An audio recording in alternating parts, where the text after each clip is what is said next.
¿Qué tal? ¿Cómo le va? Qué bueno que está con nosotros. Esta noche concluimos un año muy intenso. Un 1999 que ha sido un año de definiciones políticas, también de decisiones de carácter económico, y en el que fuimos además testigos de desastres naturales que sacudieron a nuestro país. Pero también hemos logrado afianzar el proyecto en el que estamos empeñados, de construir un mejor país para nuestros hijos. Acompáñenos esta noche a revisar los hechos de 1999. Quédese con nosotros. Esta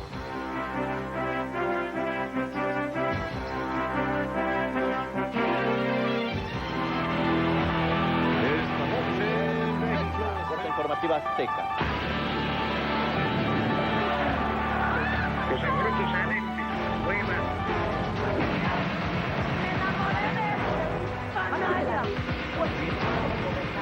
Vamos a otro asunto en Guatemala.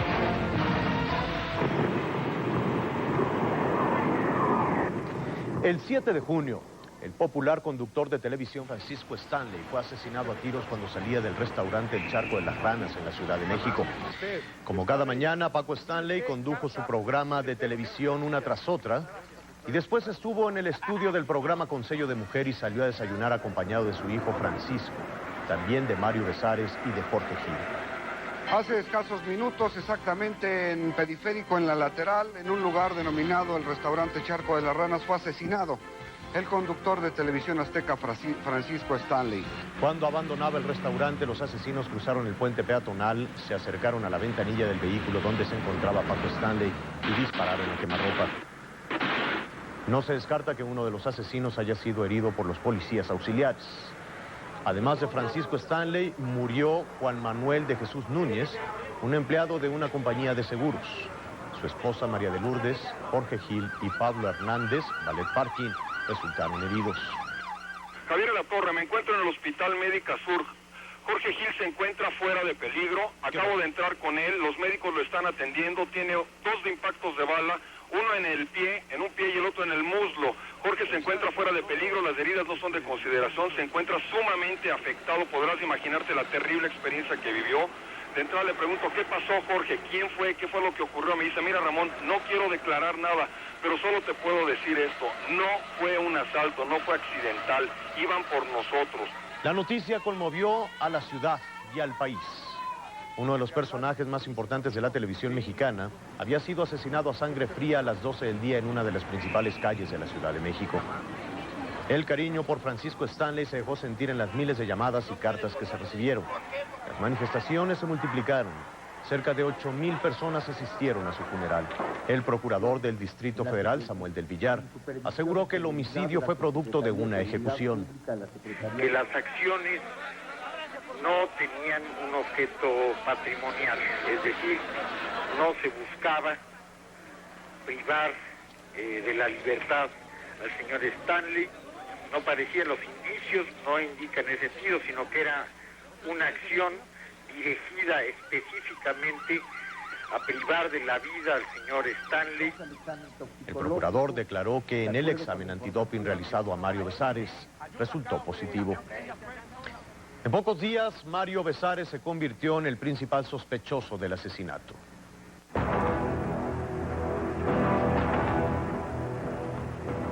Con el homicidio de Paco Stanley, la vida de Mario Besares cambió, pero el giro de 180 grados lo vivió el 22 de julio, fecha que agentes de la Procuraduría Capitalina le hicieron efectivo el arraigo decretado por la juez 15 penal, Beatriz Elena Moreno. Luego vinieron los amparos contra el arraigo y las muestras de apoyo de algunos seguidores. El 27 de agosto, el juez 55 penal, Rafael Guerra, giró orden de aprehensión en su contra por su probable responsabilidad en el homicidio de Francisco Stanley. Ese mismo día fue encarcelado en el reclusorio oriente de la Ciudad de México. El 2 de septiembre, el juez Guerra dictó auto de formal prisión en su contra. Mario Rodríguez Besares, alias Mario Besares o Mayito, José Luis Rosendo Martínez Delgado y Jorge García Escandón, identifíquese a los formalmente presos por el sistema administrativo en vigor, con fundamento en el artículo 298 del Código de Procedimientos Penales. Al día siguiente, Mario Besares promovió un amparo contra el auto de formal prisión. Este fue radicado en el Juzgado Segundo de Distrito con sede en el Reclusorio Norte y todavía no se resuelve. El 21 de septiembre, el juez Guerra dio a conocer las fechas de las audiencias con los testigos que ofreció la defensa de Besares. A los 2 días, los abogados se inconformaron ante el Tribunal Superior de Justicia del DF porque el juez programó diligencias hasta enero del 2000. El 15 de octubre, por orden del Tribunal Superior, el juez Guerra recalendariza las audiencias. Fija un total de 9 para que comparezcan 85 testigos. El 19 de octubre, Mario Besares habló ante los medios desde la rejilla de prácticas del juzgado. Pues que Dios lo perdone, sí, porque uno sabe lo que está haciendo. El 21 de octubre inician las maratónicas audiencias con la comparecencia de 4 peritos de la Procuraduría Capitalina. El 29 de octubre tocó turno al comediante Benito Castro. Declaró que un año antes del crimen, él, Mario Besares y Paco Stanley consumieron cocaína. Y se refirió a su excompañero de trabajo. Que confío en la inocencia de Mario plenamente. Y de Jorge, por supuesto que también. El 4 de noviembre declaró como testigo el hijo mayor de Paco Stanley. Era uno de los mejores amigos de mi padre, ¿no? Yo no pienso que pudiera haber tenido ese sentimiento y pensamiento maquiavélico para realizarlo, ¿no? El 8 de noviembre se realizó la audiencia más larga, duró 21 horas. Comparecieron los hermanos Tamayo, ex escoltas de Stanley. Uno de ellos, Enrique, ratificó que el Cholo es el homicida de Stanley. Ratificó todas y cada una de sus declaraciones. Como ustedes recordarán, él considera que Mario puso al señor Stanley. Jorge Gil, periodista de espectáculos, también compareció ese día. Yo creo que es muy difícil pensar en buscarle un final color de rosa a algo que tuvo un inicio tan macabro. La sentencia en contra de Mario Besares será dictada por el juez Rafael Guerra una vez que examine todos los documentos y declaraciones a su favor y en su contra. El próximo 4 de enero ampliará su declaración ante el juez Guerra. El 12 de junio regresó al país el expresidente Carlos Salinas de Gortari. Consideré que si mi salida había obedecido a razones personales, producto de mi voluntad, ahora decidí ejercer también el derecho de regresar. Salinas se definió como un ciudadano que ha terminado su participación en la trinchera política. He tomado la decisión de no participar en ninguna actividad los procesos electorales hacia el año 2000. Es decir, ni en cuestiones de forma ni de fondo emitiré opinión o tendré participación alguna. El expresidente asistió al examen profesional de su hijo, dio una entrevista exclusiva a TV Azteca y concedió una conferencia de prensa a periodistas mexicanos y extranjeros. Por la noche asistió a una boda y al día siguiente se fue del país. Su visita fue duramente criticada y hubo manifestaciones de rechazo a su presencia. ¿A qué vienes, asesino? Excelente, amigo. ¿A qué vienes? Excelente, amigo. ¡Cabrón! ¿A qué vienes, asesino? México es un país de libertades y es un país de leyes y todos los ciudadanos mexicanos tienen en consecuencia garantías para poder transitar libremente por el país. El 29 de septiembre el expresidente Carlos Salinas regresó de nuevo al país. Salinas de Gortari afirmó que solo venía por unas horas para tratar exclusivamente asuntos personales y familiares. Después de su arribo circularon versiones en torno a que había visitado a su hermano Raúl en el penal de Almoloyita.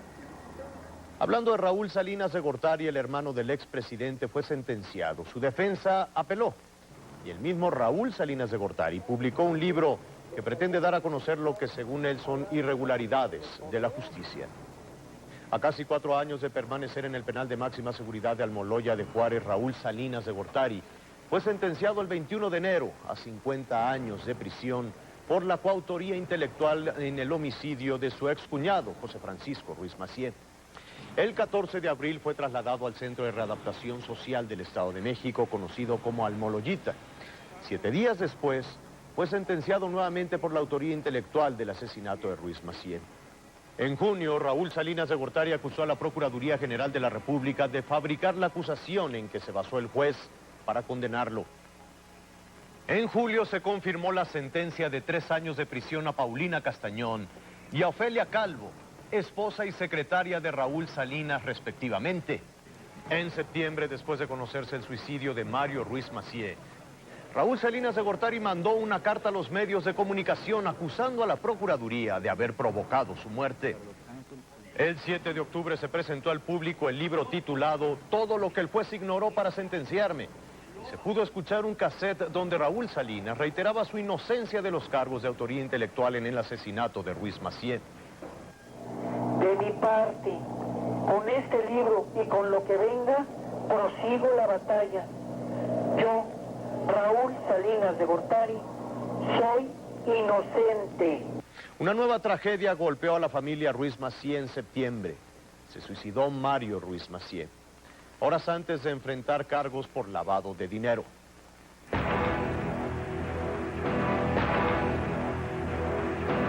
Los demonios andan sueltos y han triunfado.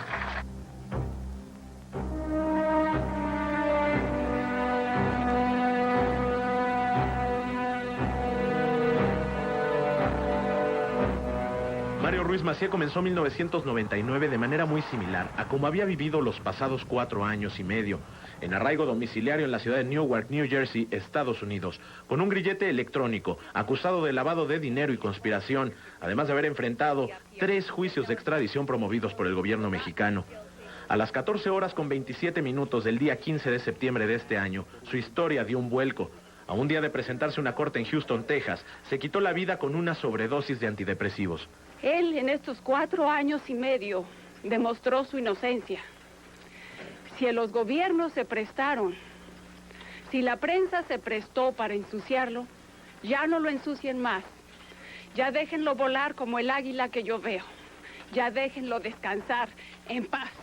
Ruiz Massieu dejó 3 cartas, 2 de ellas privadas y una más en la que hacía responsables de su muerte a personajes políticos de primer nivel.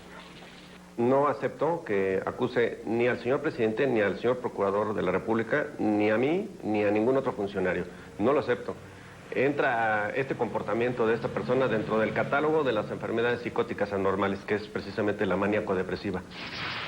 El señor Mario Ruiz Massieu, en distintas ocasiones, trató de trasladar las culpas, lanzar bombas de humo para confundir a la opinión pública. Nuevamente, en este mensaje póstumo, es lo que hace el señor Mario Ruiz Massieu. Familiares y amigos se mantuvieron de su parte. Mario enfrentó la justicia, todos los cargos que le imputaron en el terreno legal, él los ganó. Él murió siendo una persona inocente. Las autoridades estadounidenses retuvieron el cuerpo para la necropsia y pocos lo vieron antes de ser cremado. Esto generó suspicacias. Aquí en México hay esa especulación de que Mario todavía está vivo.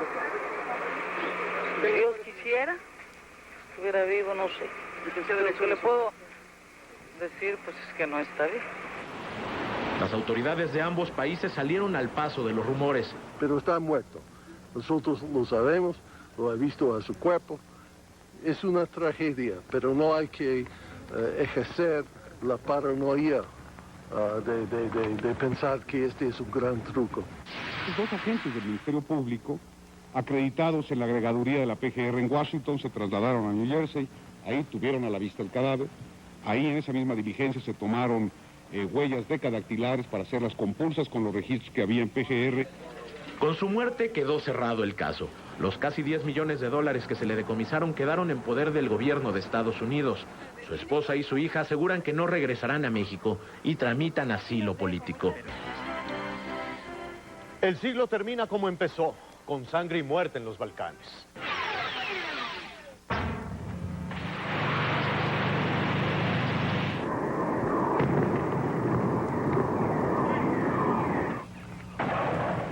La antigua Yugoslavia ha vivido en los últimos años cruentos enfrentamientos entre pueblos que algún día vivieron como hermanos. En 1999 el saldo fue de 10.000 soldados y 1.500 civiles muertos, 5.000 civiles heridos y damnificados, más de 1 millón de refugiados que sobreviven en condiciones inhumanas. Este drama tiene su origen en 1398, cuando los serbios perdieron frente a los otomanos la célebre batalla de Kosovo. 601 años después, el régimen encabezado por Slobodan Milosevic inició una guerra de exterminio contra la población kosovar de religión musulmana. El 24 de marzo, fuerzas de la OTAN encabezadas por Estados Unidos iniciaron bombardeos a Yugoslavia. Su objetivo, detener la limpieza étnica de que eran objeto los kosovares. Las escenas en los campos de refugiados de Macedonia y Albania conmovieron al mundo. Poco a poco los misiles doblegaron a los serbios, que aceptaron retirar sus fuerzas de territorio kosovar. Finalmente, el 10 de junio, la OTAN ordenó el cese al fuego. Actualmente Kosovo sigue siendo parte de Yugoslavia, aunque está ocupado por fuerzas de la OTAN. Reconciliación parece imposible. Ahora son los serbios los que huyen de su tierra por temor a la venganza. Los ataques del ejército ruso contra Chechenia ubican al Cáucaso Norte como el nuevo escenario de un desastre humanitario de grandes proporciones. Estas son las razones del conflicto. Chechenia tiene una tradición de 3 siglos de conflicto con el Imperio ruso. En septiembre, una nueva ofensiva rusa reavivó la tensión. Por aire y por tierra, el ejército del Kremlin penetró en territorio chechén en busca de los guerrilleros que al parecer habían atacado la vecina República de Dagestán. Esta crisis tiene también un fondo religioso. Los combatientes musulmanes, al igual que gran parte de los chechenes, iniciaron una cruzada para implantar el Islam en el Cáucaso Norte. El gobierno de Boris Yeltsin acusó a estos grupos de ser autores de diversos atentados con explosivos en edificios de departamentos de Moscú que dejaron un saldo de 300 muertos. Снова прогремел взрыв. Una vez más, una explosión cobra vidas. Еще один ночной взрыв. Un nuevo atentado se registra en Moscú. Нам, народу России, los terroristas han declarado la guerra a Rusia. Войну. Y una guerra fue precisamente lo que inició Yeltsin contra Chechenia. El cerco sobre la capital inició los últimos días de septiembre. Ha sido lento y doloroso. Nuestro ganado murió en el bombardeo. No pudimos salvar nada. Y los cadáveres son devorados por los perros. No sé por qué Yeltsin nos hace esto. Él es el presidente y no debería. ¿Por qué el ministro Putin mata civiles?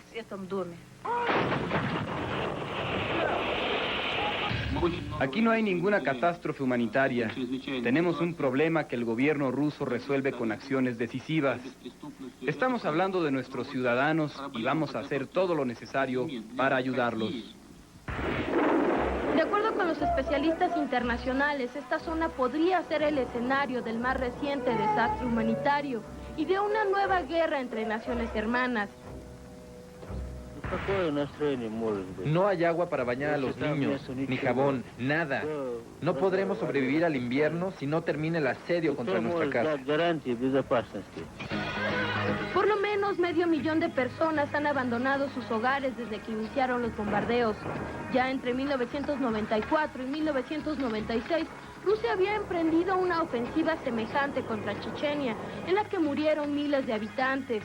Yeltsin argumentó entonces que los derechos de los rusos eran atropellados por los chechenes. Pero se calcula que los rusos son apenas unos 60,000, entre una población de 2 millones. Después de 2 años de cruentos combates, Yeltsin tuvo que aceptar un acuerdo con el entonces presidente Zohar Dudayev. Chechenia se localiza en una región crucial para Rusia por su importancia petrolera. Es el cruce de los principales oleoductos del Cáucaso Norte y tiene importantes yacimientos de crudo. Integrante de la ex Unión Soviética, Chechenia nunca ha querido firmar el Tratado de Formación de la Federación Rusa, constituida en 1992. Por eso, se le considera una república secesionista.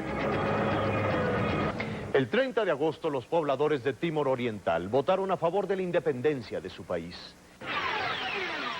Al anunciarse que había votado el 98.6% de los ciudadanos y que el 78.5% eligió la independencia de Indonesia. Hubo celebraciones, llanto de alegría, pero la celebración fue breve.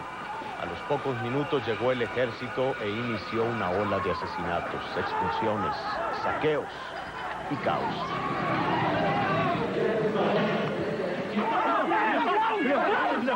Entre el 7 de septiembre de 1975, fecha en que Timor Oriental fue invadida y anexada a Indonesia, y el referéndum del 30 de agosto de 1999, Transcurrió un cuarto de siglo. 210.000 timoreses han pagado con su vida la integración y 300.000 han sido deportados a Timor Occidental. La escalada de violencia después del referéndum se incrementó. En septiembre, Yakarta impuso la ley marcial y los problemas se incrementaron. En el transcurso de una semana, la cuarta parte de los 850.000 habitantes tuvieron que escapar. Actualmente, Timor vive un periodo de relativa paz, gracias a la presencia de las fuerzas de pacificación de Naciones Unidas, encabezadas por Australia. El 9 de noviembre, Alemania celebró el 10º aniversario de la caída del muro de Berlín.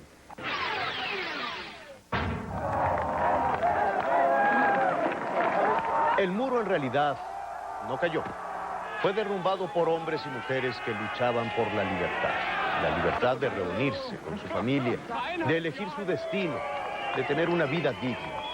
Sus 3 metros de altura, 6 metros de ancho y 166 kilómetros fueron suficientes para dividir a la Tierra en 2 mundos irreconciliables.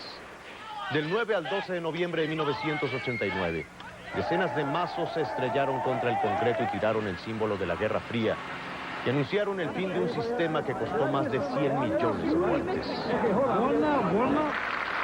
10 años después, quienes eran los líderes del mundo en 1989, el canciller alemán Helmut Kohl, el ex líder soviético Mikhail Gorbachev y el expresidente norteamericano George Bush, estuvieron presentes en la celebración. Miles de personas se reunieron a festejar en la puerta de Brandenburgo. Escucharon al mejor chelista del mundo, mientras el cielo se iluminaba con fuegos artificiales. El pasado 14 de diciembre, el Canal de Panamá fue entregado a la presidenta de ese país, Mireya Moscoso. Así se cumplió el pacto firmado en 1979 por los entonces presidentes Omar Torrijos y James Carter, donde se establecía que el control del canal sería entregado a Panamá al mediodía del 31 de diciembre de 1999. Reitero de la manera más categórica que a partir del mediodía del 31 de diciembre próximo, la responsabilidad de administrar de manera eficiente y segura el Canal de Panamá será privativa de la República de Panamá y de los panameños. Después de que Francia abandonó el proyecto de construir un canal transoceánico, Estados Unidos pagó $40 millones por la propiedad de la compañía. Promovió en 1903 la independencia de Panamá, que hasta ese momento formaba parte de Colombia, y se encargó de la construcción del canal. En este nuevo milenio, estamos celebrando un evento, lo cual empezará una nueva relación entre su país aquí y el mío, y que es muy importante para toda América Latina. Al mundo entero le expreso que el cumplimiento de los tratados del Canal de Panamá es prueba que el mutuo entendimiento entre los pueblos y la negociación diplomática son las vías correctas para la resolución de los conflictos entre naciones. Todo lo demás solo produce dolor y destrucción. Este canal une en el punto más angosto a los océanos Atlántico y Pacífico. Mide poco más de 50 kilómetros. El 15 de agosto de 1914, el vapor Ancon cruzó por primera vez el canal. A partir de entonces, 15.000 naves lo cruzan cada año. La presidenta de Panamá reiteró que la seguridad y neutralidad del canal no estará en riesgo. El presidente Ernesto Zedillo inició su último año de gobierno con 5 candidatos a sucederlo. Una economía cuyos resultados superaron los pronósticos oficiales. La aprobación del 67% de la población y el reconocimiento público de su apoyo a los avances democráticos del país y de su propio partido.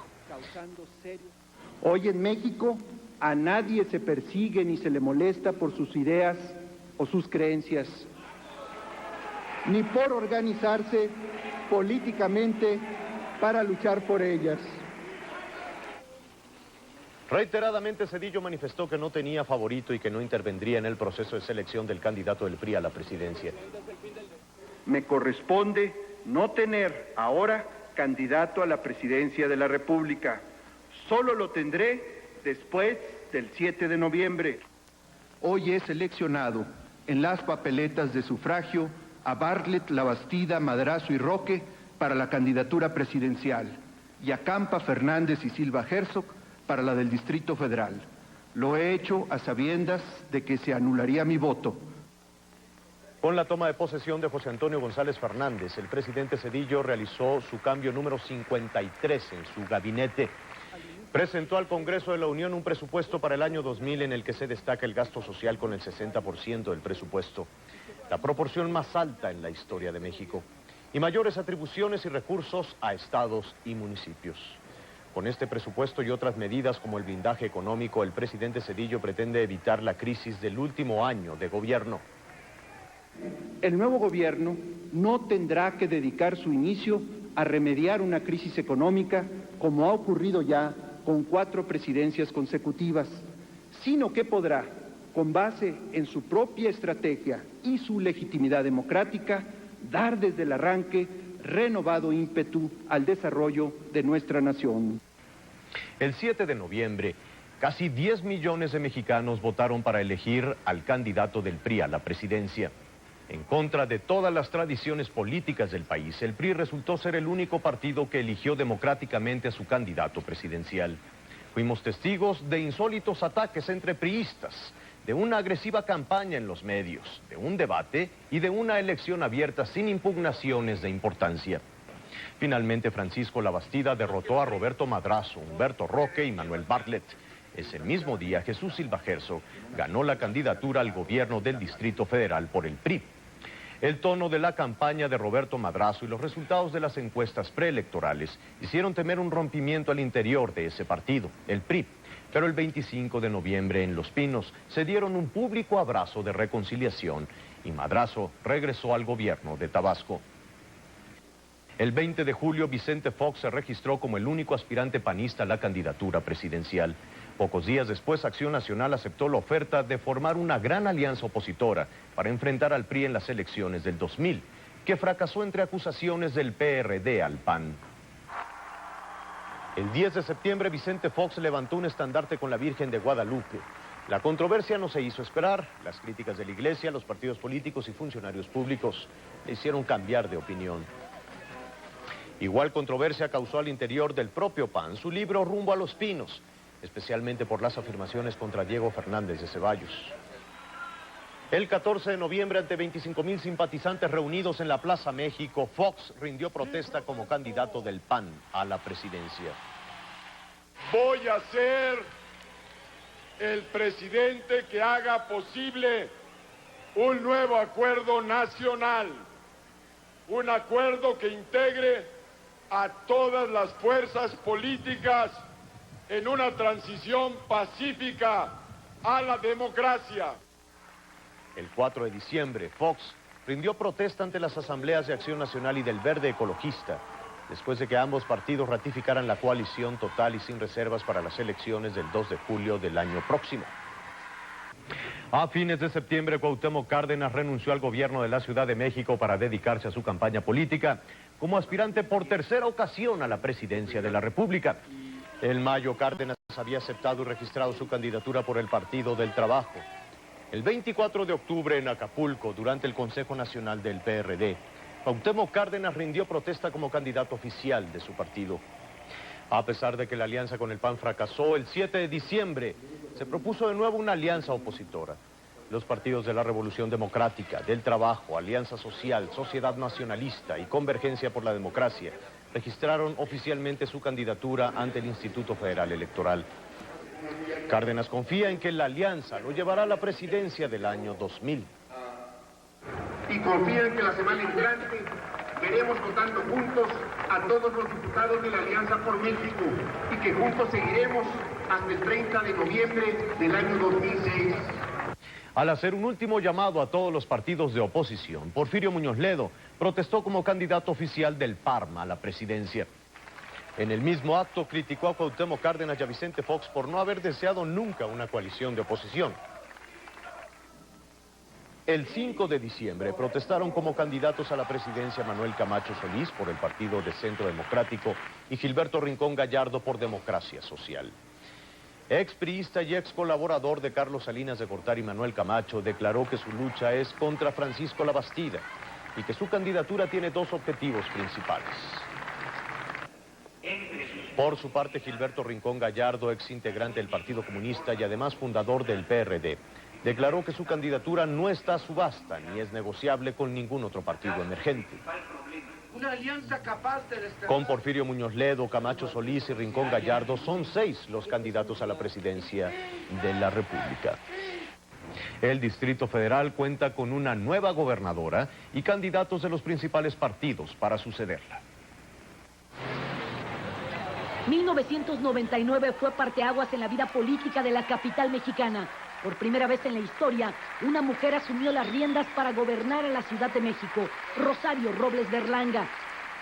Protesto guardar y hacer guardar la Constitución Política de los Estados Unidos Mexicanos, el Estatuto de Gobierno del Distrito Federal y las leyes que de ellos emanen. Así, sustituyó a Cuauhtémoc Cárdenas, quien por tercera ocasión se fue en busca de la silla presidencial. En la Asamblea Legislativa el 29 de septiembre, ella marcó la línea de su compromiso. Que entraremos a un tercer año de trabajo con la frente en alto para cumplir fiel y decididamente la tarea de gobernar para todos los capitalinos, sin simulaciones, sin protagonismos y con honradez. Y en la antesala del nuevo milenio, 1999 también fue testigo del rumbo que tomaron los partidos políticos en el Distrito Federal. El PRI, PRD y PAN realizaron elecciones internas. Hombres y mujeres en medio de acusaciones buscaban la candidatura de sus partidos. Por primera vez, el PRI efectuó el 7 de noviembre elecciones abiertas a la ciudadanía para elegir a su candidato al gobierno de la Ciudad de México. 3 fueron los contendientes. Los votos favorecieron solo a uno, Jesús Silva Herzog. Obtuvo la victoria con el 47.8% de los sufragios. Pero ahora vamos a trabajar todos por un nuevo gobierno en la Ciudad de México. Un gobierno más limpio, más humano y más sensible a las necesidades de la gente. Una semana después, el 14 de noviembre, el PRD llevó a cabo su proceso interno. 5 perredistas buscaron la candidatura, entre ellos una mujer. Los votos que cayeron en las urnas solo fueron de perredistas afiliados. Manuel López Obrador ganó el 76.25% de los votos, una victoria sin precedentes en el PRD. La idea central del nuevo gobierno será frenar el empobrecimiento del pueblo, no solo por razones humanitarias, sino para serenar los ánimos de la inconformidad social. Y en condiciones diferentes, el 27 de noviembre, el PAN también eligió a su abanderado. Eran 3 los aspirantes. En una convención de panistas, 1.405 delegados definieron las cartas. Casi el 60% de votos favoreció a Santiago Krill. Ahora nos toca a nosotros la enorme responsabilidad de encabezar el rescate, ni más ni menos que el de la capital de nuestra república. Y en el apetito de gobernar al Distrito Federal surgieron 2 candidatos más, del PAR, Alejandro Ordorica, y del Partido del Centro Democrático, Marcelo Ebrard. Así, 5 hombres forman parte de la historia de 1999 y marcarán la pauta del nuevo milenio en su conquista del voto ciudadano para sustituir a la única mujer que ha gobernado a la capital. La muñeca Barbie cumplió 40 años.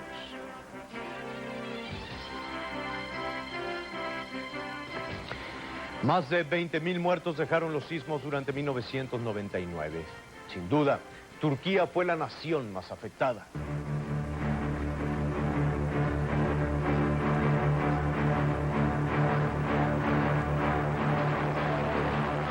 En 1999 estuvo marcado por terremotos devastadores.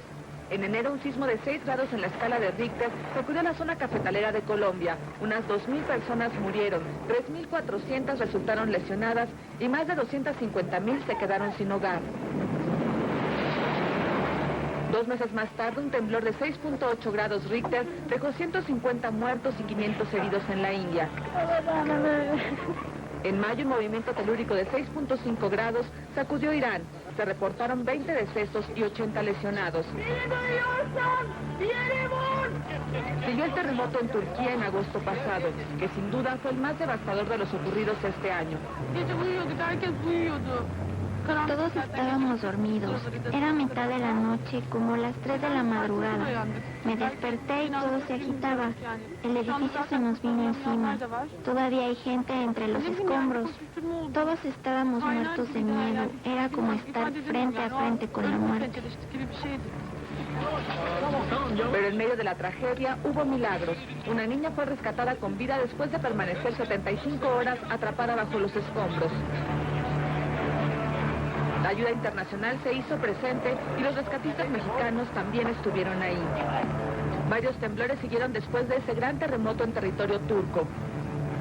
El 12 de noviembre, un nuevo sismo de 7.3 grados Richter dejó 675 muertos y casi 5.000 heridos. El 7 de septiembre, 10 segundos bastaron para sacudir a la capital griega. Aquí 95 personas perdieron la vida. Otro movimiento telúrico que marcó este 1999 fue lo ocurrido el 20 de septiembre en Taiwán. Fue de 7.6 grados Richter. Casi 2.000 habitantes murieron y más de 100.000 quedaron damnificados y alrededor de 30.000 edificios resultaron dañados. Aquí también ocurrió un milagro. Un niño de 8 años fue rescatado 87 horas después de que el sismo derribó su casa. Cavamos 3 metros hasta que nos acercamos a él. Él está bien, no está herido, solo necesita agua.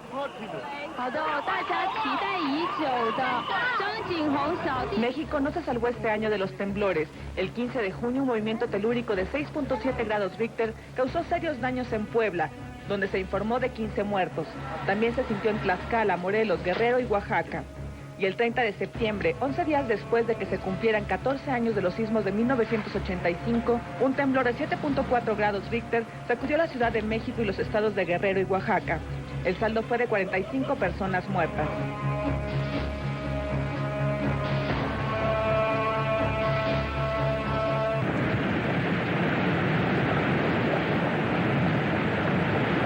Este año la temporada de huracanes fue una de las más activas.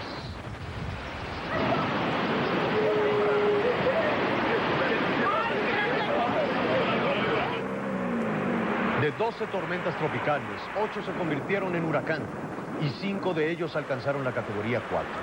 Se define en esta categoría aquellos que alcanzan entre 211 y 249 kilómetros por hora, lo que los hace altamente dañinos. Carolina del Norte de Estados Unidos fue duramente golpeada por Floyd. Dejó a su paso 56 muertos, 12.000 viviendas destruidas y daños por $6.000 millones. El viento arreció un par de veces, pero el agua fue el problema. La tapa de la chimenea no aguantó y nuestra planta baja se inundó. A mediados de noviembre, el huracán Lenny azotó el Caribe. Hubo 13 muertos y pérdidas materiales por $182 millones. También Asia se vio afectada por los huracanes que no solo causaron daños a su paso, sino que provocaron graves inundaciones. En India, 9.573 personas murieron a consecuencia de las inundaciones causadas en la costa de Orissa durante noviembre. Durante julio, intensas lluvias dejaron cientos de muertos en Bangladesh, Filipinas, Japón y Hong Kong. Pero la nación más afectada fue China, donde murieron cerca de 4.500 personas y 60 millones de personas se han visto afectadas por las crecidas de los ríos del valle del Yangtze.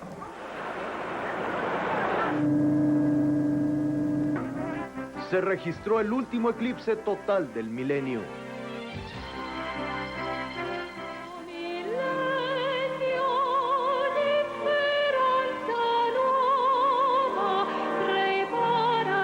Et porta Domini.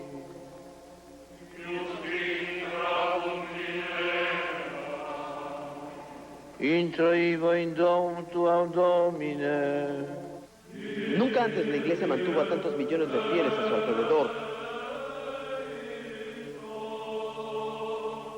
Υπέρ των ευσεβών και ορθοδόξων χριστιανών του Κυρίου δεηθώμε. Sofía Ortiz. Como cuando el Papa Juan Pablo II abrió la puerta santa de la Basílica de San Pedro y simbólicamente guió a unos 900 millones de católicos hacia el tercer milenio.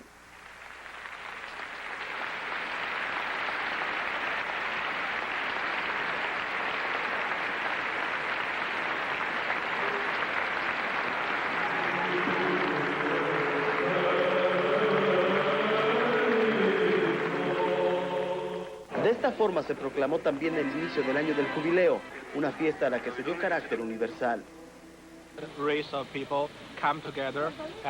Mucha gente de diferentes razas están juntos aquí. Lo que ellos expresan es solo una cosa, su amor a Dios.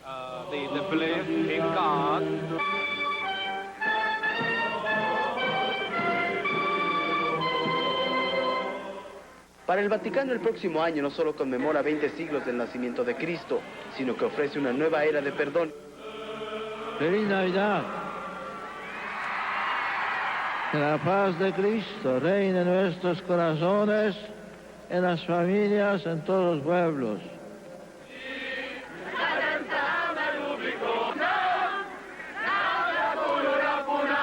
De ahí que el Papa esté buscando que los países ricos perdonen la deuda externa a los más pobres. Podría significar salvar millones y millones de vidas, porque hay muchísimos países que no tienen acceso a los cuidados primarios de salud. Una de las metas del Papa para el nuevo milenio es la abolición de la pena de muerte. Así que en su mensaje de Navidad hizo una fuerte defensa de la vida y conmovió con ello a más de uno en la plaza de San Pedro. ¡Ay, qué emoción! Otra vez sentí así, Juan Pablo II, tú eres mexicano, y cuando dijo un saludo especial a México, ¡uy, qué emoción! Juan Pablo II abrió también la puerta santa de la Basílica de San Juan de Letrán, tal y como lo hiciera hace 700 años su sucesor Bonifacio VIII. Atraídos por el poderoso imán de la fe, 2 millones de turistas llegaron a Roma. Se espera que cerca de 30 millones más lleguen hasta aquí el próximo año. Vive sin drogas ha sido un esfuerzo sin precedente en nuestro país. Es una campaña sin fronteras que pretende ayudar, orientar y desde luego acabar con las drogas. Serás feliz, porque viviendo sin drogas se vive mejor. En ella participan 20 empresas privadas, 32 medios de comunicación, 3 secretarías de Estado y 13 de las universidades más grandes del país. Además, se cuenta con el apoyo de gobiernos de varios estados.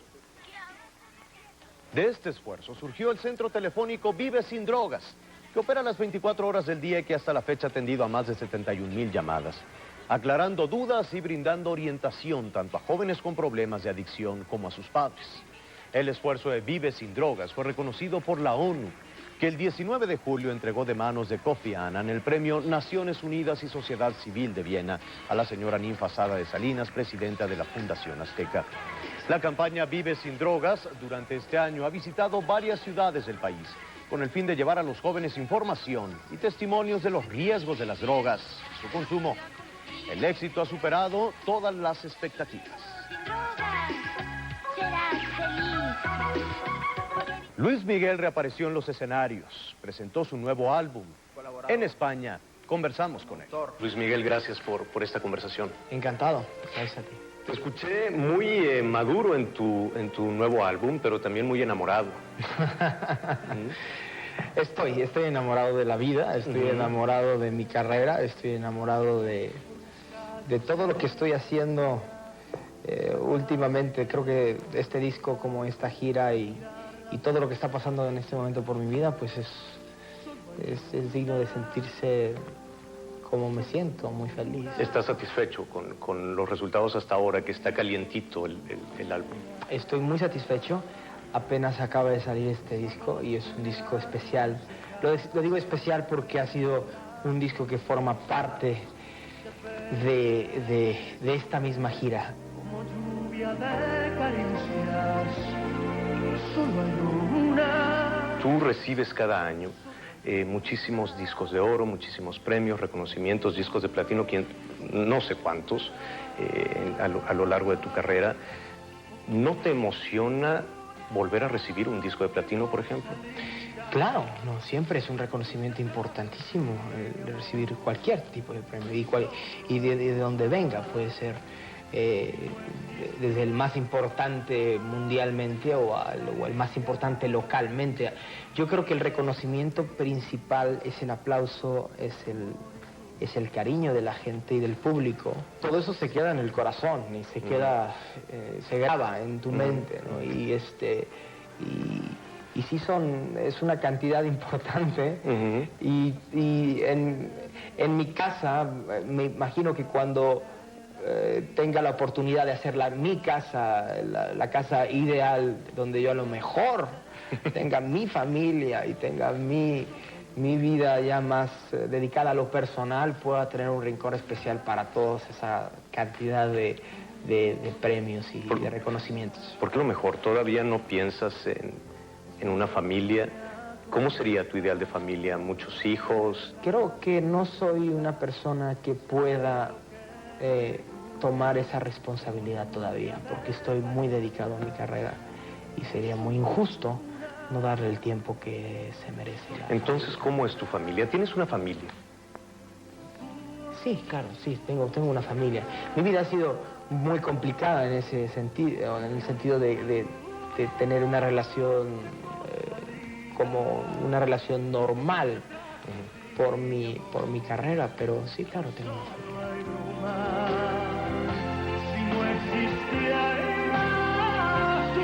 Esta suerte de lobo solitario es decisión personal, tiene que ver con alguna forma de mercadotecnia, es decisión de tu manager, de tu empresa.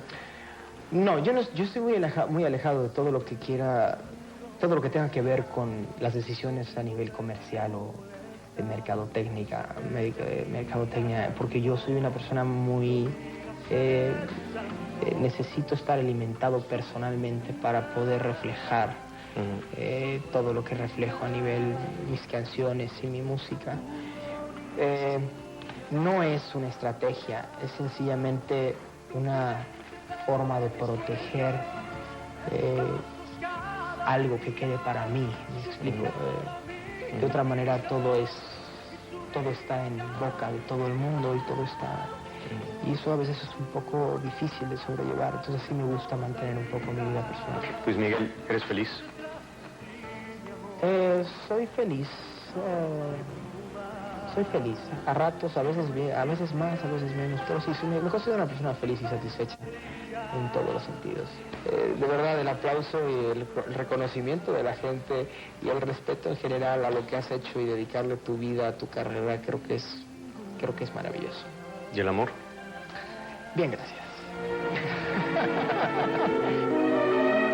Es 28 de julio de 1999. Tiene ya cumplidos 4 meses.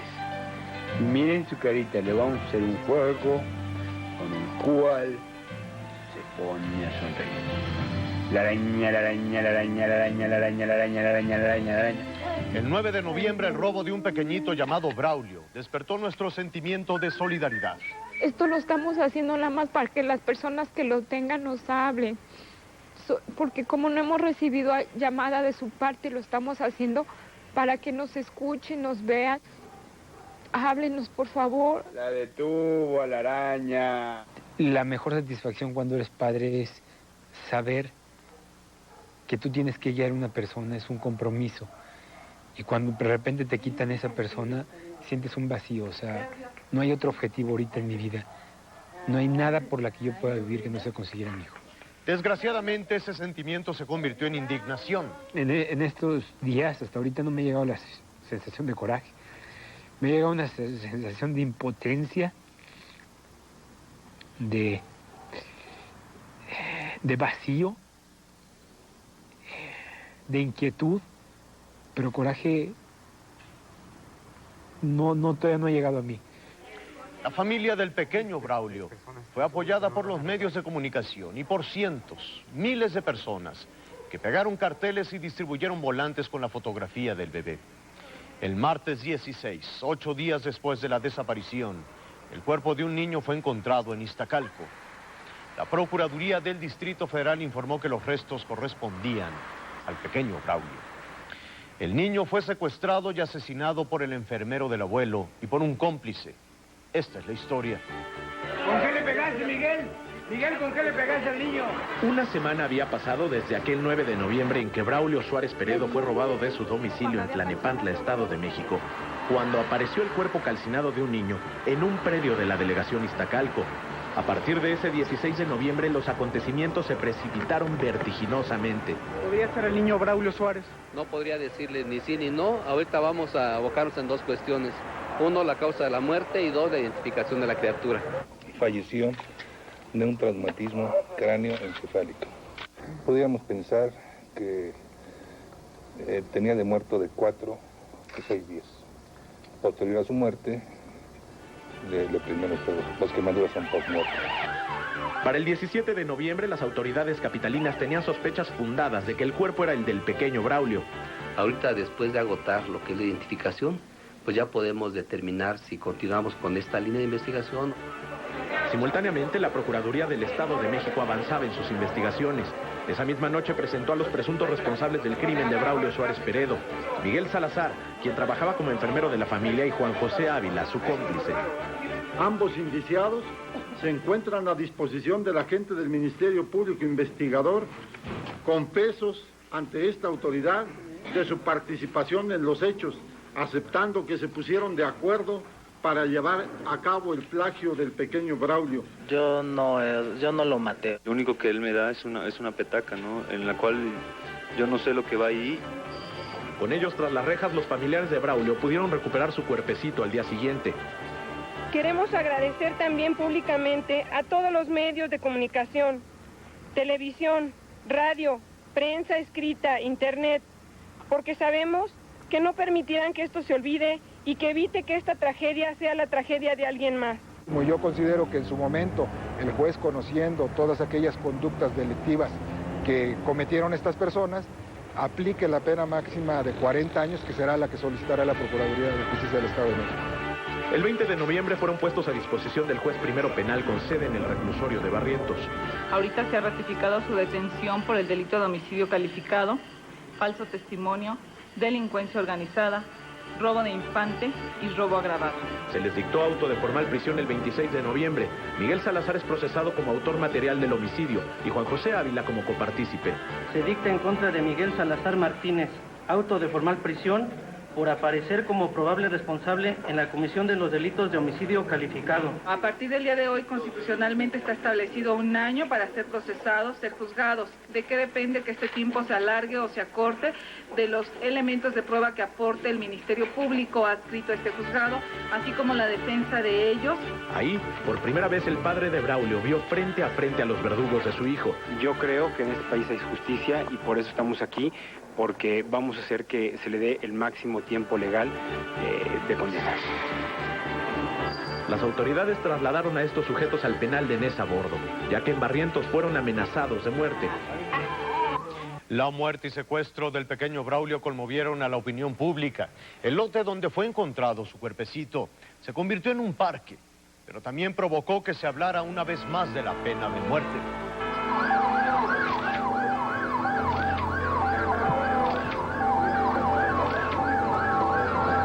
Secuestros, mutilaciones y crímenes brutales como el del pequeño Braulio hace que se levanten voces que piden la pena de muerte. Cuando sucede un hecho delictivo en donde aparece una niña en un predio suburbano violada y destrozada y asesinada, la sociedad, que a veces, dudo a veces de cierta cimentación, se rasga sus vestiduras pidiendo la pena de muerte para los autores. Pasan los días y vuelve a traer la calma y nadie se acuerda de la pena de muerte. Aunque este castigo está contemplado en la Constitución, desde hace 42 años no se ejecuta. La última vez que se aplicó este castigo fue al asesino de Margarita por el mandato de un juez.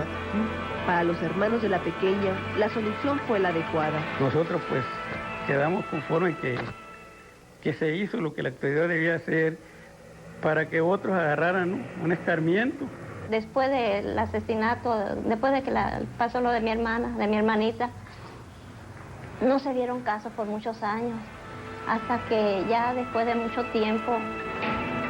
Años después, la pena capital se eliminó de todos los códigos penales del país, pero siguió la controversia.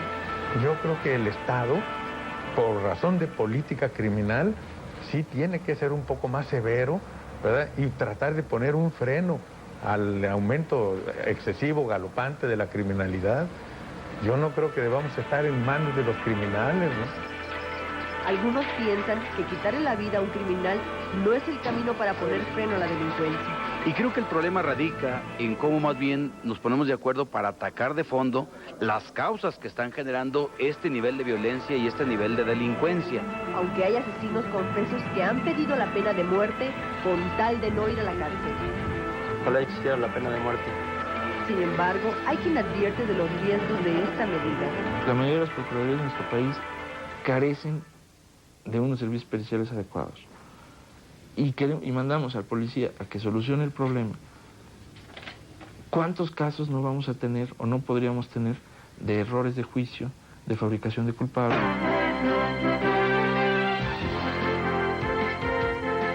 La Universidad Nacional Autónoma de México ha padecido este año su peor crisis.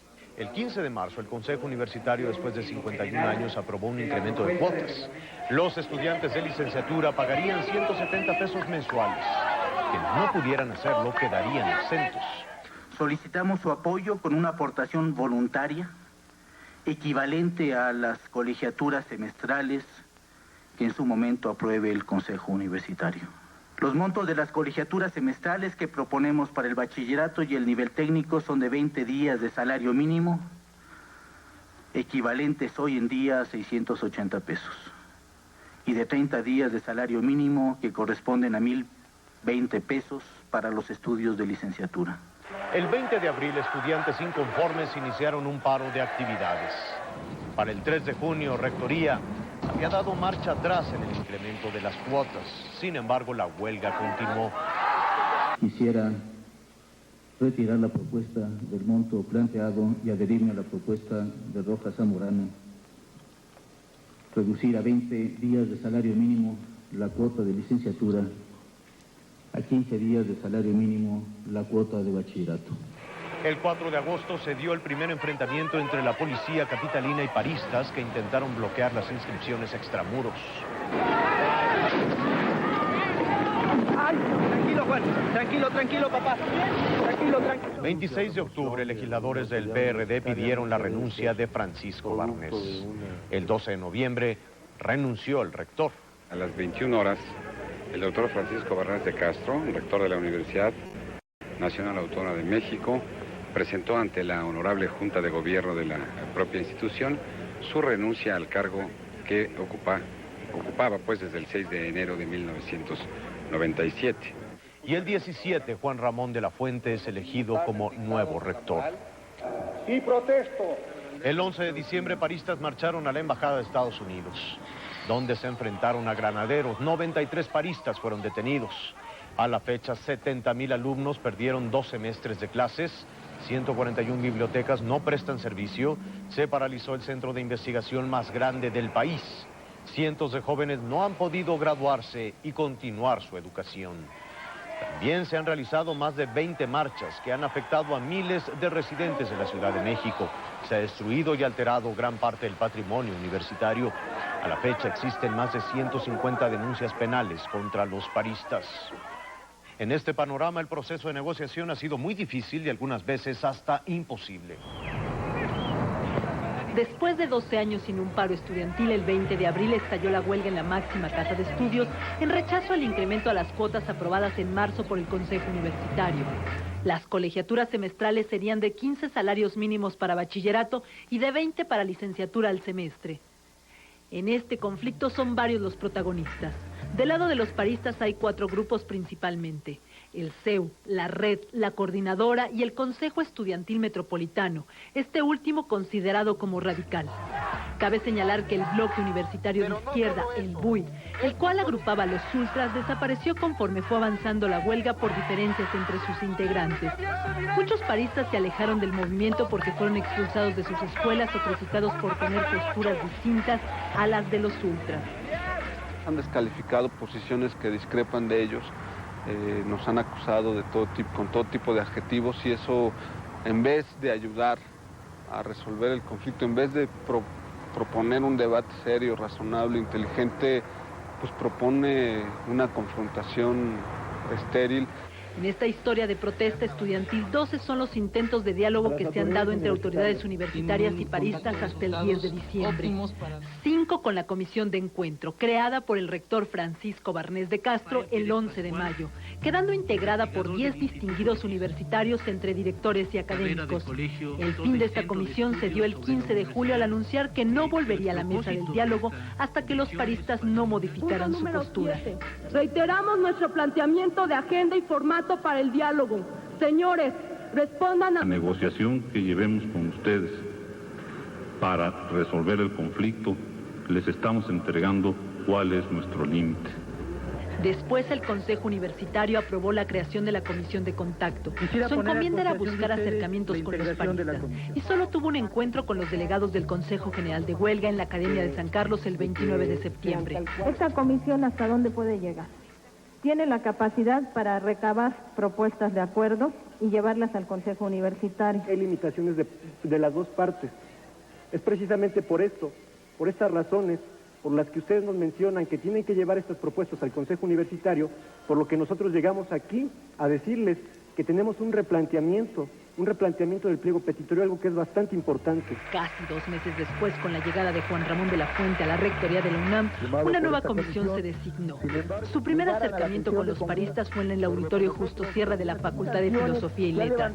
Ahí invitaron a nombre del rector a los 120 delegados del Consejo General de Huelga para reunirse en el Palacio de Minería el lunes 29 de noviembre. Los paristas aceptaron y por primera vez desde que inició el conflicto estuvieron frente a frente los activistas y el rector. Este último presentó una propuesta de formato para solucionar el conflicto.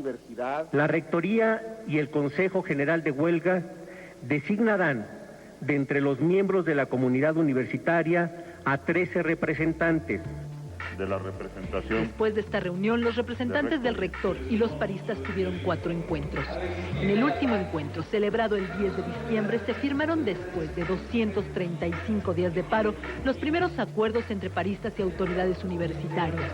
Estos son que el diálogo es la única vía para solucionar el conflicto, que las negociaciones se transmitirán por Radio UNAM, que los 6 puntos del pliego petitorio se discutirán sin omisiones, es decir, tal y cual los presentaron los paristas, y se reconoció que el Consejo General de Huelga es el único interlocutor para la solución del conflicto. Catalogada como la peor tragedia en la década de nuestro país, las lluvias acabaron con el patrimonio y esperanza de miles de mexicanos. En unas cuantas horas, las lluvias provocaron el desbordamiento de ríos y presas y también el desgajamiento de cerros. Carreteras y caminos quedaron inservibles. Más de un centenar de poblaciones en Hidalgo, Veracruz, Puebla y Tabasco resultaron gravemente dañados. En algunos de ellos el nivel del agua alcanzó los 13 metros de altura. A lo lejos solo podía observarse puntas de postes de luz. Las embarcaciones se convirtieron en el único medio de transporte posible. 384 personas fallecieron, cerca de 50,000 perdieron su patrimonio, 90,000 viviendas resultaron dañadas, 352,000 hectáreas de cultivos se perdieron y 182 municipios resultaron afectados.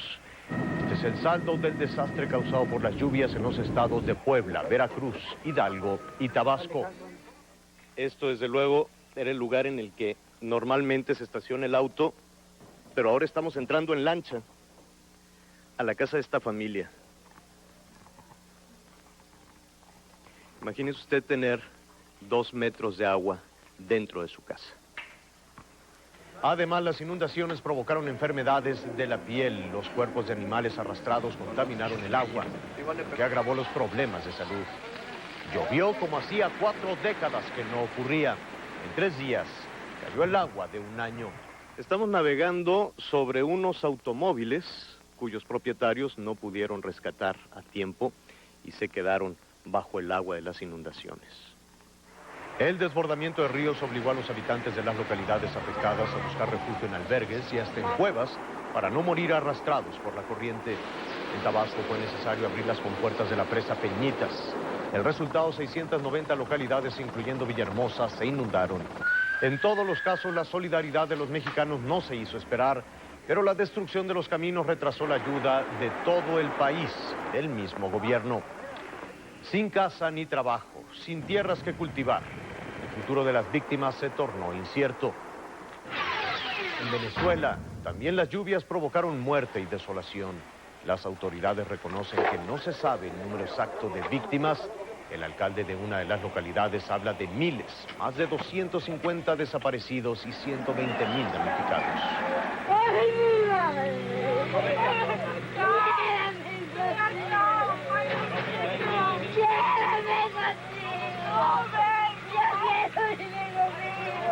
Además de desastres naturales, 1999 también presenció otro tipo de tragedia.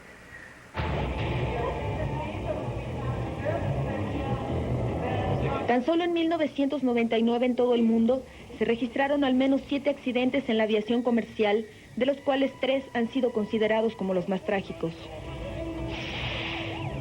El 2 de septiembre de este año en Argentina, el accidente de un Boeing 737 de la empresa Lapa con 98 pasajeros cobró la vida de 80 personas. Esto ocurrió cuando una falla en la turbina impidió que el avión despegara. La aeronave se arrastró por la avenida Costanera, importante arteria de la ciudad de Buenos Aires, arrasó con varios vehículos en marcha hasta terminar en un campo de golf. El accidente es considerado como la peor tragedia de la aviación civil en la historia de ese país. Casi 2 meses después, el 31 de octubre, un avión de la aerolínea Egyptair se precipitó frente a las costas de Massachusetts en Estados Unidos. Hemos localizado los restos a unos 100 kilómetros al sur de Nantucket. Los restos consisten en asientos, salvavidas y cojines. Estamos utilizando aeronaves de la Guardia Costera y de la Naval para seguir buscando los restos del avión. El Boeing 767 de Aerolíneas Egipcias se estrelló en el mar 33 minutos después de despegar del aeropuerto John F. Kennedy rumbo al Cairo, Egipto. El avión descendió 9.000 metros de altura en tan solo 36 segundos a una velocidad de entre 500 y 1.000 kilómetros por hora. Cobró la vida de 217 personas. Las investigaciones continúan y aún no se sabe a ciencia cierta qué fue lo que provocó el desplome. El 9 de noviembre pasado se registró el peor accidente aéreo del año en México. Un avión DC-9 de la aerolínea Taesa se estrelló en el municipio michoacano de Uruapan. Murieron 18 personas. Los habitantes del predio El Granillo, cercano al lugar del accidente, fueron testigos de la tragedia. Eran como las 7:10 cuando despegó el avión del aeropuerto, pues, y nosotros estábamos aquí, todos afuera, con toda la familia. Oímos cuando se oyó aquel estallido muy fuerte en el viento, y enseguida todos vimos, pues, aquí derecho de nuestras casas que empezó a dar vuelta, pues, y se bañó de lumbre el cielo, pues, el avión se bañó de lumbre. Según informes de la aerolínea, el incidente pudo haber sido peor, pues 70 pasajeros habían descendido momentos antes del vuelo 725 que cubría la ruta Tijuana-Ciudad de México, con escalas en Guadalajara y Uruapan. A raíz de este siniestro, diferentes denuncias surgieron. La Secretaría de Comunicaciones y Transportes ordenó el martes 23 de noviembre la suspensión temporal de operaciones de las aeronaves de la empresa Taesa con el fin de realizar una profunda verificación de las políticas, procesos, procedimientos y sistemas de la misma.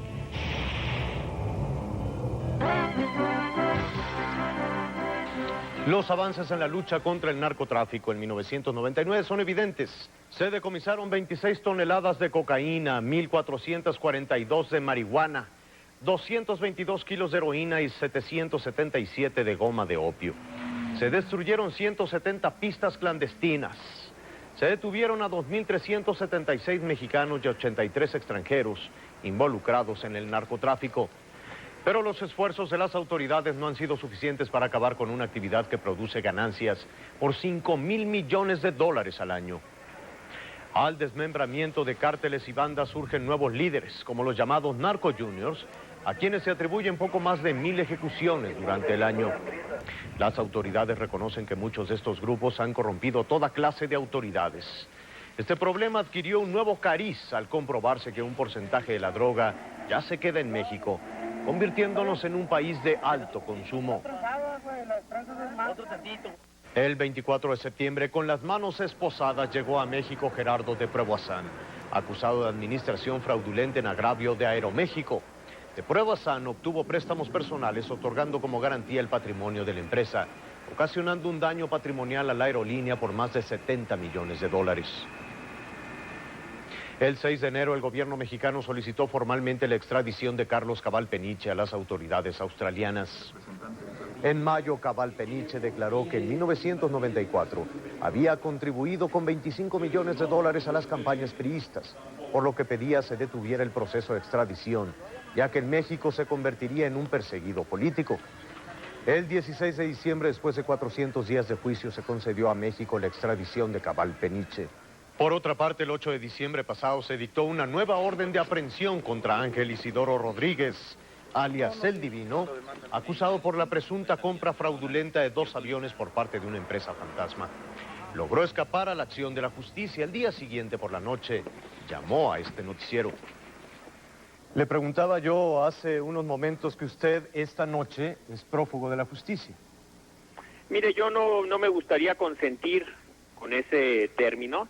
Yo quiero esperar a ver cuál es la resolución de los jueces de amparo. Yo me he sometido a la jurisdicción de los diferentes tribunales. He obtenido la razón en prácticamente absolutamente todas las acusaciones que he tenido. No me han podido probar absolutamente nada, porque todas estas acusaciones son falaces, son falsas, son manipuladas y son inventadas por estas gentes de la Comisión Nacional Bancaria y de Valores. Buenas tardes, ¿cómo les va? ¿Tiene usted miedo? ¿Cómo están? Bueno, claro, esto es un sentimiento que cualquier persona que se enfrenta de una manera abierta con con el poder un poder de la nación como puede ser el Ministerio Público, pues no es fácil, ¿no? Pero me asiste la razón, me asiste la verdad y pues así lo estoy haciendo. Finalmente le fue otorgado un amparo provisional. El último día de agosto, Otón Cortés, quien permaneció recluido 18 meses en Almoloya, acusado de ser el autor del segundo tiro contra Luis Donaldo Colosio, demandó una indemnización de $7,5 millones a Pablo Chapa Besanilla y Antonio Lozano Gracia. Ya que él se quiere excusar de que él nunca me detuvo, de que él nunca me torturó, ni me secuestró, ni me llevó a Almoloya, mas él era el jefe de la banda, como yo le digo, era el fiscal especial del caso Colosio, y él tuvo, como Lozano Gracia, que haber sabido de toda esta situación. El escándalo de Gloria Trevi y Sergio Andrade dio un nuevo giro con la aparición de Karina Yapor. Me enamoré de un canalla, de un vil perro. Todo el mundo me decía, Gloria Trevi, date cuenta de que él es un mal hombre. A más de un año de su desaparición, Gloria Trevi y Sergio Andrade siguen prófugos de la justicia. Es más, ni sus familias saben de ellos. No sabemos nada de ella desde ya. ¿Por qué no está dando la cara, señor? El escándalo se desató en abril de 1998 con la publicación del libro La Gloria por el Infierno de Aline Hernández. En él, la excorista denunció que fue víctima de ataque sexual y abuso físico por parte de Sergio Andrade. Un año más tarde, el 24 de marzo de 1999, los padres de la menor Karina Yapor Gómez presentaron una demanda judicial contra Trevi y Andrade, a quienes confiaron a su hija para su educación artística. Se han portado de una manera definitivamente poco humana, poco honesta desde nuestro punto de vista. Nos están dañando en lo que más nos duele, que es una hija. Luego de 8 meses de investigaciones, en noviembre fue girada una orden de aprehensión contra la pareja por corrupción de menores. Estamos trabajando, obviamente, en el expediente acá se consignó por ese delito y estamos trabajando para tratar de acreditar el secuestro y pueda ser la violación o el rapto. Y es que los testimonios de Aline Hernández y de la familia Yapor Gómez se han sumado los de varias muchachas, cuyos sueños se convirtieron en una pesadilla de proporciones inimaginables.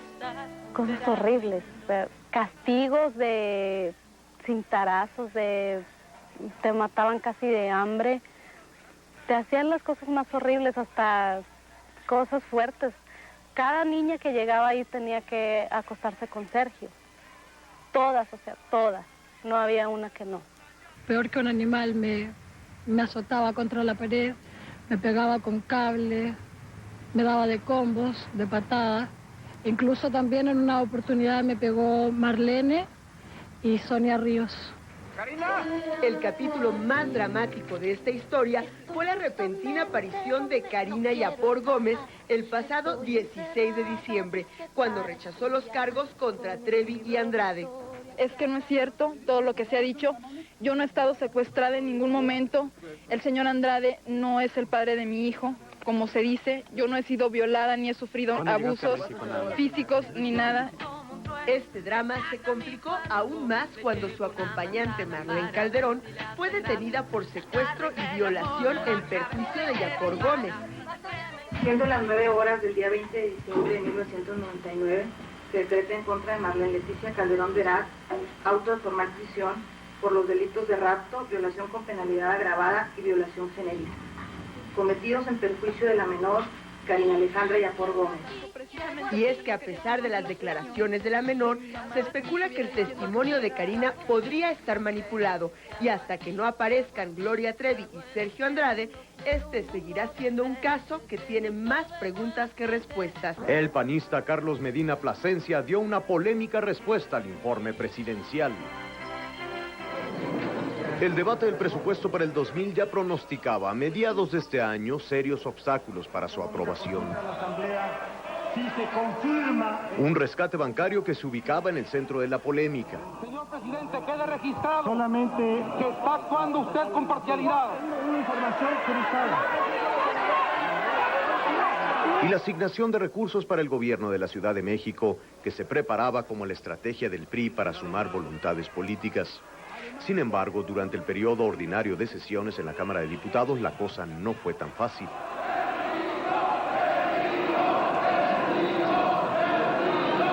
Diputados, vamos a decretar un receso.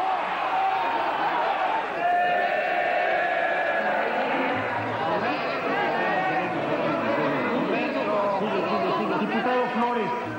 Y fue necesario un segundo periodo extraordinario para destrabar el presupuesto del año 2000. 248 votos en pro, 246 votos en contra. Presupuesto que, por cierto, será uno de los más amplios en cuanto a gasto social y uno de los más austeros para la administración gubernamental.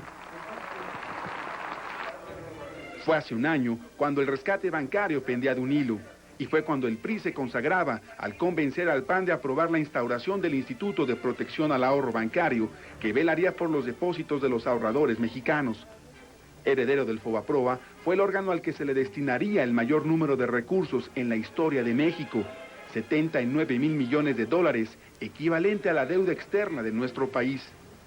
Pese a que la Ley de Protección al Ahorro Bancario, publicada el 19 de enero, le daba vida, fue hasta el 6 de mayo que se constituyó la primera Junta de Gobierno e inició operaciones el día 21 de ese mes. El IPAP al fin movería la primera pieza. Buscaría dirimir diferencias con la oposición, cobrando una cuota extraordinaria a los bancos miembros y anunciando la meta que le daría un voto de confiabilidad. Reducir la intervención del IPAP cada año para que en enero del 2003 fueran los propios banqueros quienes garantizaran los depósitos de sus ahorradores. Pero el noviazgo no duró mucho. La aparición de un auditor canadiense, experto en quiebras bancarias, llegaba a México. Fue contratado por la Cámara de Diputados para indagar supuestas irregularidades del extinto FOBAPROA. El IPAP volvía a ser cuestionado. Pero la gestión del señor McCain no fue la esperada. El secreto bancario mexicano fue su principal adversario. Y así, entre gritos y empujones, concluyó su investigación. Fue hasta el 17 de junio en el que el IPAP mostró su verdadera funcionalidad. El tercer banco más importante de México, Serfín, entraría al rescate de sus ahorradores el 8 de julio.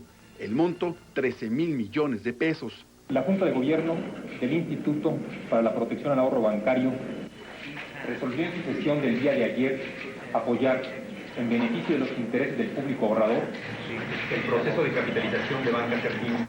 Y lo mismo sucedería el 3 de noviembre, cuando el IPAP asumía el control de Bancrecer, con una inversión superior a los 102,000 millones de pesos. Una vez que terminemos con Serfín, vamos a iniciar el proceso con Bancrecer, que también tomamos de una manera ordenada, sin generar problemas en el mercado. Por ello, pese a las predicciones fatalistas de su operación y cuestionado de origen por su herencia del FOBAPROA, el IPAP deberá mostrar su verdadera habilidad en el inicio del milenio, devolviéndole al gobierno el dinero, producto de la venta de casas, terrenos, automóviles y demás activos que equilibren en parte el costo facturado a cada uno de los mexicanos. Las imágenes de este pequeño que despedía con saludo marcial al féretro de su padre conmovieron al mundo, como lo conmovió su muerte 36 años después. Hijo del joven e inteligente John Fitzgerald Kennedy y de la bella y sofisticada Jacqueline Bouvier, vivió los primeros 3 años de su vida en la Casa Blanca. Su familia representaba el modelo ideal del sueño norteamericano. A pesar del peso de su apellido, durante su juventud, John Jones se mostró como un joven desenfadado y bromista. Probó suerte en el teatro, en el ámbito de la justicia, para finalmente fundar y dirigir la revista George, que pretendió hacer accesible el mundo de la política al gran público. John Kennedy, de 38 años de edad, desapareció la noche del viernes 16 de julio. Piloteaba un pequeño avión en compañía de su esposa Caroline y su cuñada Lorraine Bassett. Las cenizas de los tres se devolvieron al mar, del que fueron rescatados. En febrero concluyó uno de los episodios más penosos de la política norteamericana. El uso de mentiras y verdades a medias como armas políticas puede costar muy caro. Un ejemplo es el del presidente de Estados Unidos, William Clinton, a quien el tiro le salió por la culata y estuvo a punto de perderlo todo. Yo no tuve relaciones sexuales con esa mujer, con la señorita Lewinsky. Nunca le he pedido a nadie que mienta, ni una sola vez. El fiscal independiente Kenneth Starr probó la relación amorosa entre Clinton y la ex becaria de la Casa Blanca, Mónica Lewinsky. Los escandalosos detalles del adulterio dividieron a los Estados Unidos. Para algunos fueron motivo de vergüenza, otros lo vieron como una invasión a la intimidad del presidente. La primera dama, Hillary Rodham, aseguró que se trataba de una venganza política de la derecha. El episodio despertó morbo y degradó a la política estadounidense, que se equiparó a una telenovela o un bestseller. Clinton tuvo que decir que engañó a sus compatriotas para intentar salvar a su familia. El gran problema fue que el mandatario y Lewinsky ocultaron su relación bajo juramento durante las audiencias sobre el presunto acoso sexual de Clinton contra la ex trabajadora del gobierno de Arkansas, Paula Jones. Mónica supuestamente mintió porque se le prometió un trabajo con el entonces representante de Estados Unidos ante la ONU, Bill Richardson, actual secretario de Energía. Por ello, Clinton se convirtió en el primer presidente desde hace 130 años en ser sometido a un juicio de destitución por los delitos de perjurio y obstrucción a la justicia. Y como marcan sus leyes, los senadores se convirtieron en jurado y el presidente de la Suprema Corte, William Rehnquist, en juez. Para que Clinton perdiera su puesto se requería que 67 de los 100 integrantes del Senado, es decir, 2/3 partes, lo declararan culpable. Los debates fueron espinosos. No estamos aquí para defender a William Clinton el hombre. Él encontrará a sus jueces, como todos nosotros, en otra parte. Estamos aquí para defender a William Clinton, el presidente de Estados Unidos, a quien solo ustedes pueden juzgar. William Jefferson Clinton ha cometido altos crímenes y ofensas. Condénenlo y destitúyanlo. El 12 de febrero llegó la hora de la verdad. 55 senadores decidieron que Clinton no era culpable del cargo de perjurio. Y por lo que hacía al de obstrucción a la justicia, 50 dictaminaron que no tenía culpabilidad. A pesar de su triunfo, el mandatario pidió perdón. Estoy profundamente apenado por lo que dije y provocó estos acontecimientos, así como la gran carga que impulsa al Congreso y al pueblo de Estados Unidos. Sin embargo, su mandato seguramente pasará a la historia y parte fundamental de esto es por el llamado escándalo Lewinsky. En 1999 murieron importantes personajes de la política, la cultura y el arte, como Joaquín Rodrigo, Stanley Kubrick y Joe DiMaggio, entre otros. Los amorosos son locos, solo locos, sin Dios y sin diablo. Los amorosos salen de sus cuevas, temblorosos, hambrientos, a cazar fantasmas. Se ríen de las gentes que lo saben todo, de las que aman a perpetuidad verídicamente. Víctima de cáncer, en marzo murió Jaime Sabines, el poeta que nos dio voz, que expresó lo que sentimos y cómo sentimos los mexicanos. El poeta del amor y del dolor, de la tierra. Hombre franco, sencillo y tímido, supo convocar a los grandes y los humildes en la aceptación de su poesía. Se inspiró en la calle, en el hogar, en el amor, en el desgarramiento del dolor en lo cotidiano. Los Amorosos, Tarumba, algo sobre la muerte del mayor Sabines. Son algunas de las obras con las que seguiremos recordándolo. Premio Nacional de las Artes, Jaime Sabines será recordado porque puso en palabras lo que sentimos cuando amamos y cuando lloramos, cuando nos maravillamos ante la vida y cuando enfrentamos la muerte. Otro gran poeta universal murió en octubre, Rafael Alberti, el último representante de la generación del 27. Poeta de la calle, del compromiso político y social y del exilio. Dejé por ti mis bosques, mi perdida arboleda, mis perros desvelados, mis capitales años desterrados, hasta casi el invierno de la vida. Su poesía respondió a las crisis y alegrías de su vida. Siempre volvió a sus raíces y a la búsqueda del bosque perdido, del olor de su tierra y del sabor de su mar. Y mi voz muriera en tierra, llevadla al nivel del mar. El Medio Oriente también sufrió la pérdida de dos de los líderes del siglo XX. En febrero, a los 64 años de edad, murió Hussein de Jordania, conciliador clave durante la Guerra del Golfo, estadista que supo incorporar a su pueblo al desarrollo sin perder su costumbre e identidad. La paz que se vive actualmente en esta región tiene mucho que agradecerle a Hussein. Pero también a Hassan II de Marruecos, hombre clave en la política territorial del mundo árabe. Los acuerdos de paz entre Israel y Palestina pudieron concretarse gracias, entre otras cosas, a las reuniones promovidas por él. Durante la Guerra del Golfo Pérsico optó por una política de equilibrio entre Irak y la coalición contra Saddam Hussein. Murió en octubre a los 70 años, después de ver los benéficos resultados que trajo a su pueblo su política internacional. La perestroika, emprendida en la entonces Unión Soviética por Mikhail Gorbachev, tuvo en Raiza el apoyo emocional que le permitió llevarla a cabo. Raiza Gorbachev será recordada por su contribución en la búsqueda de la libertad y de un mejor porvenir para los habitantes de Rusia. En 1999 también murieron Franjo Tuđman, primer presidente de la República de Croacia, el escritor Mario Puzo, autor de El Padrino, los mexicanos Wolf Rubinsky, Alejandro Galindo, Esther Fernández, Agustín Barrios Gómez, Fernando Fernández. Descansen en paz. 1999, el año latino en el mundo. Ricky Martin, Jennifer López, Enrique Iglesias, Luis Miguel, Chayanne y Marc Anthony. Más que una moda, folclor, arte o sensualidad, con su gran corazón han hecho que en el mundo impere una ola de triunfos latinos cada día más sorprendentes. Ahora también hay que mencionar esas enormes figuras que pisaron tierra azteca, además de los grandes acontecimientos en cine, música y bellas artes. Empezamos con el cine. La producción nacional tuvo un año por demás relevante. Como ejemplo tenemos la adaptación de la obra de Gabriel García Márquez, El coronel no tiene quien le escriba, que ya es candidata a representar a México en la lucha por el Oscar. Y el gran éxito de todos los tiempos, Sexo, pudor y lágrimas, que rompió todos los récords. Pero sin duda el espacio que más dio de qué hablar fue el mundo de la música.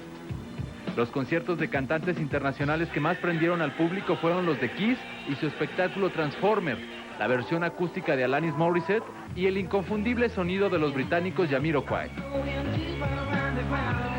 Y aunque no ofrecieron presentaciones masivas, también estuvieron de visita por nuestro país cantantes como Jennifer López, quien se declaró admiradora de la cultura azteca. Miguel Bosé y su recopilación de éxitos. Ricky Martin y sus alborotos.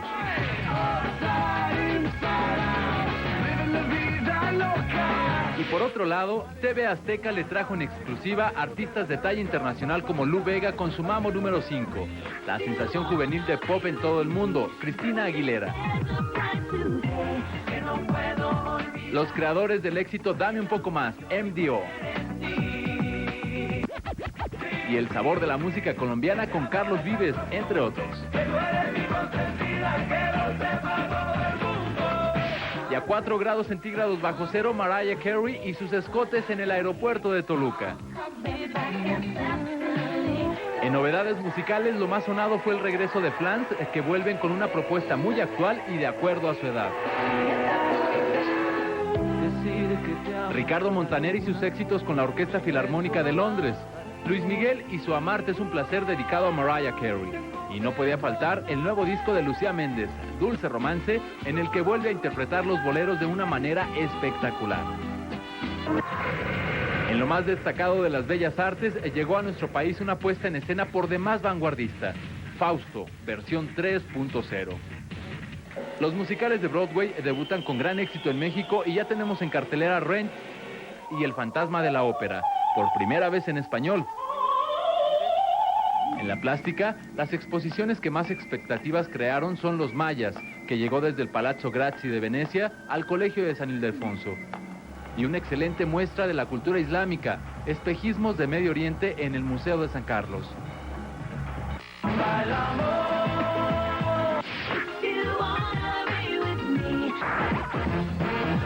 La lista es larga y aún falta espacio para mencionar a tantos y tantos que con lo realizado en este 1999, sin duda dejarán grabado su nombre en la historia de este año latino.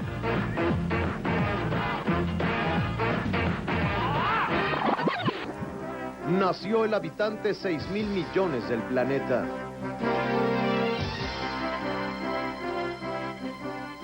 En enero, los mexicanos recibimos una muestra más del amor de Juan Pablo II. Del 22 al 26 de enero estuvo por cuarta ocasión en nuestro país.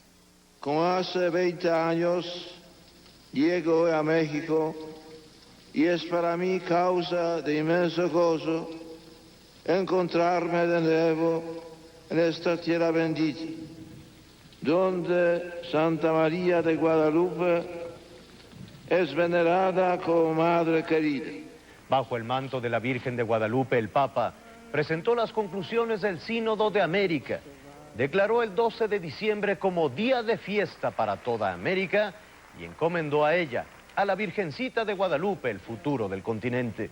Tengo la alegría de anunciar ahora que he declarado que el día 12 de diciembre en toda América se celebre a la Virgen María de Guadalupe con el rango litúrgico de fiesta. Las muestras de amor y alegría lo llevaron a declararse como un papa mexicano. Años atrás he sentido un papa gaúcho. Hoy debo sentir, tú eres mexicano.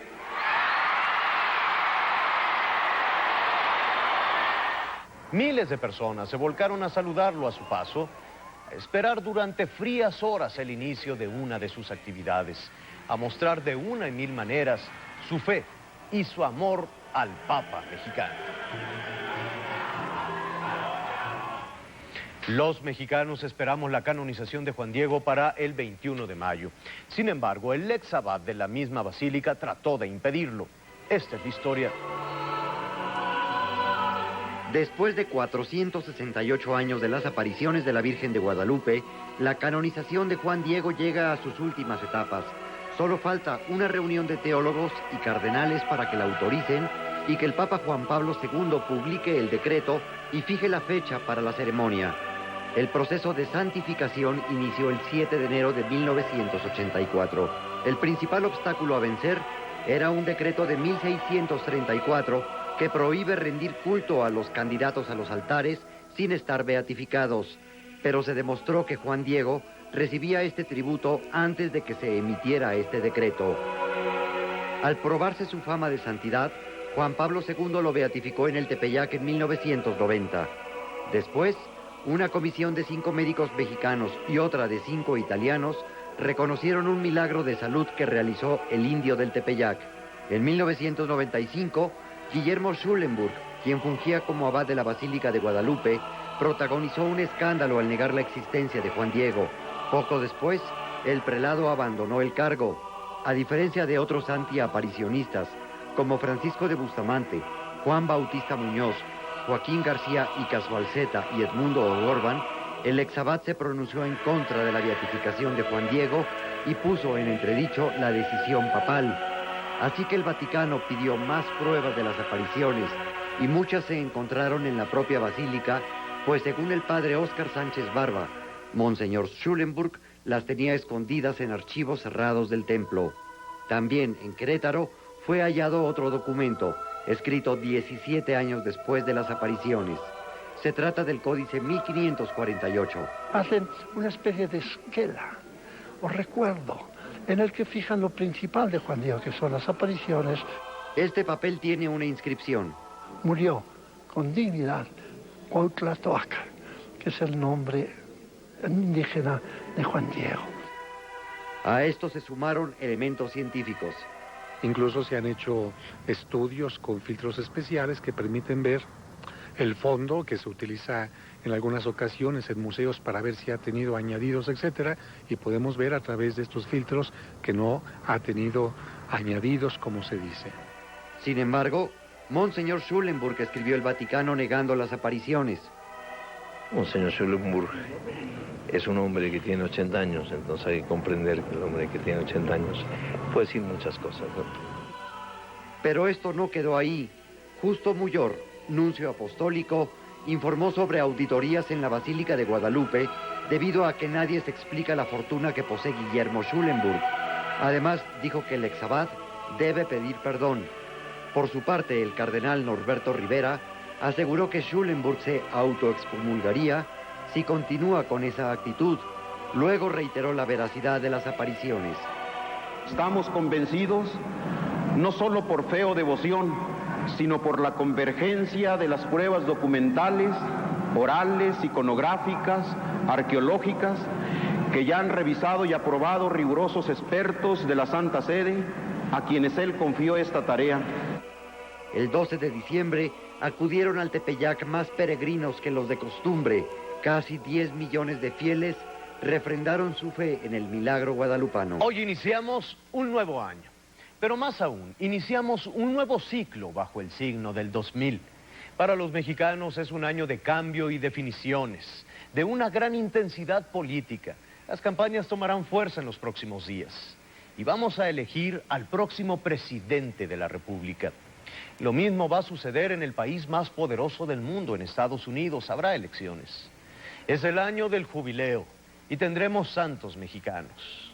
Pero el 2000 es antes que nada una oportunidad para renovarnos y crecer, para reflexionar sobre este nuevo capítulo que hoy iniciamos con esperanza, con renovada confianza en la capacidad que tenemos los mexicanos de ser mejores. Hoy le apostamos a la tolerancia, al trabajo, a la familia, a nuestros jóvenes y al futuro que tenemos en nuestras manos. Soy Javier Alatorre y desde aquí le deseamos a nombre de Fuerza Informativa Azteca un muy feliz año 2000. Gracias, buenas noches.